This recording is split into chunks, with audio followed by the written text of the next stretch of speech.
کیونکہ الیکشن کے کچھ سینیریو اس قسم کا بنایا گیا تھا اور الیکشن سے پہلے جو حالات ایسے پیدا کیے گئے تھے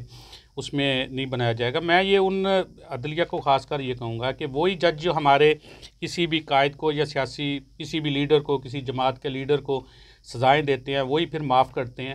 یہ عدل اور مساوات کا جب تک پورا معیار برقرار نہیں رہے گا، جب تک عدل اس ملک میں نہیں آئے گا، تو میرا نہیں خیال یہ ملک ترقی کر پائے گا یا اس بحران سے نکل پائے گا۔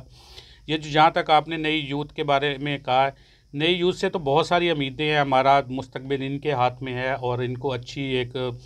دینی چاہیے، انوائرمنٹ دینی چاہیے۔ اور باہر سے ہمارے اوورسیز بہت ڈسارڈ ہوئے ہیں اور اس طرح تو ہم پاکستان میں کوئی بھی سرمایہ کاری کرنے کو تیار نہیں ہوگا۔ تو میں پھر اسی بات پہ زور دیتا ہوں کہ تمام قائدین کو مل بیٹھ کے اکٹھا ہو کے ایک ٹیبل پہ سوچنا ہوگا اس ملک کے لیے، اس 25 کروڑ عوام کے لیے۔ اچھا سر، ابھی آپ نے بات کی کہ عدل کے ساتھ کام کرنا چاہیے، عدلیہ کو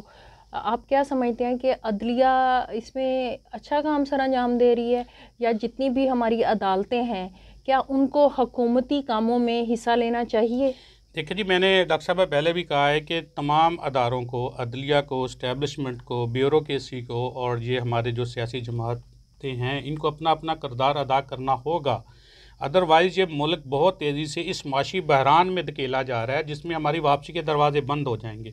اس لیے ہمیں عدلیہ، جہاں تک عدلیہ کا تعلق ہے، میں یہ کہتا ہوں، برملا کہتا ہوں کہ عدلیہ صرف انصاف کا وہ ترازو جو ان کے ہاتھ میں پکڑایا گیا ہے یا میرے اللہ نے ان کو حکم دیا ہے اس کے مطابق کام نہیں کرتے، جو غریب کے لیے الگ سا قانون بنایا گیا ہے اور امیر کے لیے الگ سا بنایا گیا ہے۔ تو جب تک یہ عدل نہیں ہوگا تو انصاف کیسے ہو ہی نہیں سکتا۔ جس معاشرے میں انصاف نہیں ہوگا وہاں وہ معاشرہ کبھی ترقی نہیں کر سکتا۔ نہیں، یہ آپ کی بات بالکل ٹھیک ہے کہ وہ معاشرہ کبھی ترقی نہیں کر سکتا۔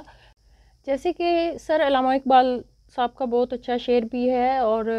جیسے کہ قوم جب تک اپنی حالت نہیں بدلے گی تو اس وقت تک اللہ تعالیٰ بھی اس کا ساتھ نہیں دیں گے، اور جس قوم کو خود خیال نہیں ہے اپنی حالت بدلنے کا، تو آپ کیا سمجھتے ہیں کہ ہم میں تبدیلی آئے گی؟ میں یہ سمجھتی ہوں کہ ہم میں تبدیلی آئے گی تو ہم اپنے ملک کو بھی سنوار سکتے ہیں۔ اگر جس طرح آپ کہہ رہے ہیں کہ عدلیہ کا برملا اظہار کر رہے ہیں، یہ بات آپ کی بالکل درست ہے کہ عدلیہ اگر اپنا ہی کام سر انجام اچھے طریقے سے دیتی جائے تو میرا نہیں خیال کہ سب لوگوں کو انصاف بھی ملنا شروع ہو جائے گا، جس کی کوئی غلطی ہے تو اس کی سزا بھی ملنا شروع ہو جائے گی، ٹھیک ہے۔ لیکن یہ عدلیہ جو ہے ہماری گورنمنٹ میں زیادہ انوالو ہوتی نظر آتی ہے، لیکن ان بیچاروں، ان غریب لوگوں کو وہ غریب لوگ پستے رہتے ہیں اور ان لوگوں کو انصاف نہیں ملتا۔ ڈاکٹر صاحبہ، جہاں تک آپ نے اقبال کی بات کی ہے کہ بڑی بدقسمتی سے کہنا پڑ رہا ہے کہ یہ میرے اقبال اور قائد اعظم کا جس پاکستان کا خواب دیکھا، یہ وہ پاکستان نہیں ہے۔ یہ پاکستان وہ پاکستان تھا جس میں دنیا میں وہ اس خطے میں واقع ہے جہاں دنیا جہان کی تمام نعمتوں سے اللہ کی ذات نے اس کو نوازا ہے۔ بالکل نظریہ اسلام پہ اس کو تو رکھا میں گیا تھا۔ جہاں تک کہتا ہوں کہ ہر ادارے کو اپنا کردار ادا کرنا چاہیے، عدلیہ کو اپنا کرنا چاہیے، اسٹیبلشمنٹ کو اپنا کرنا چاہیے، اور پارلیمان کو اپنا کرنا چاہیے، اور بیوروکریسی اور سب کو اپنا کرنا چاہیے۔ جہاں تک یہ یوتھ کا جو تعلق ہے، یوتھ تو اپنا کردار ادا کر رہی ہے، لیکن ہمیں اپنے اداروں کو بھی اپنے فرائض کے اندر، اپنی حدود کے اندر رہ کے کام کرنا ہوگا، تب جا کے یہ ملک ان بحرانوں سے نکل سکتا ہے۔ اور جس چکی میں اب تک یہ پس رہا ہے، اس کو بھی ڈاکٹر صاحبہ ابھی کچھ ٹائم لگے گا کہ اتنی جلدی کسی کو بھی اگر گورنمنٹ دیتے ہیں، کسی بھی پارٹی کی اگر گورنمنٹ آتی ہے تو اس کو اتنی جلدی سے اس بحران سے نہیں نکال سکتی۔ لیکن اس کے لیے سب سے پہلی شرط یہ ہے کہ اپنے دل اور من کو صاف کر کے ایک ٹیبل ٹاک کریں، ایک بیٹھیں، ایک قومی مفاہمت پر بیٹھیں، ایک ٹیبل ٹاک کریں، نہ کہ اقتدار کی سوچ کو بہت پیچھے چھوڑ کر اس قوم کا سوچیں گے تو دین ہم کچھ آگے نکل سکتے ہیں۔ بالکل صحیح سر، آپ نے بالکل ٹھیک کہا۔ سر ایک سوال اور ہے میرے ذہن میں آ رہا ہے کہ آپ نے ابھی بولا ہے کہ یوتھ ایسا قدم اٹھاتی ہے یا ایسا کچھ کرتی ہے، تو آپ کے خیال میں کیا ایسا نہیں ہے کہ جیسے پہلے ایک وہ فلم شروع ہوئی تھی جی نواز شریف صاحب کی، کہ ان کو جیل میں ڈالا گیا اور ان کو پھر باہر بھیج دیا گیا، اور اب ان کو بڑی اچھی وہ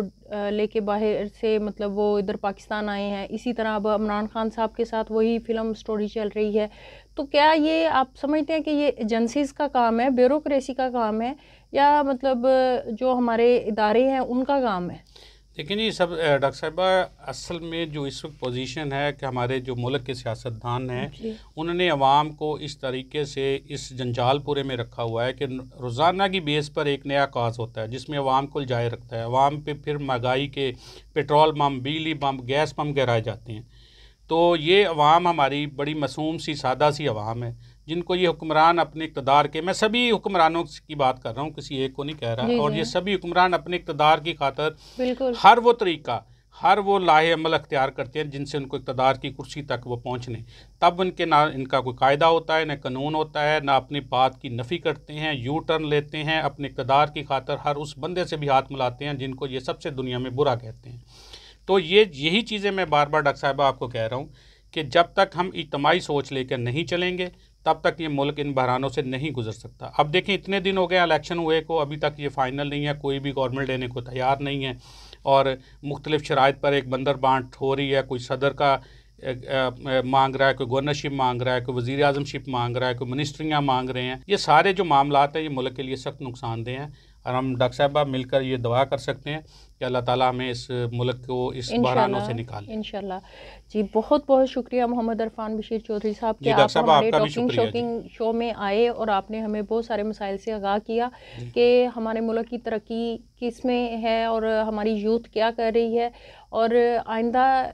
ایسے ہی پروگرام آپ کے سامنے لاتے جائیں گے جس میں ہم ملکی مسائل اور اپنے علاقوں کے مسائل، ڈسٹرکٹ کے حوالے سے، تحصیل کے حوالے سے آپ کو آگاہ کرتے جائیں گے. جی اب مجھے اجازت دیجیے. ٹاکنگ شوکنگ وتھ ڈاکٹر عظمیٰ کے ساتھ ہم دوبارہ سے حاضر ہوں گے. اللہ حافظ.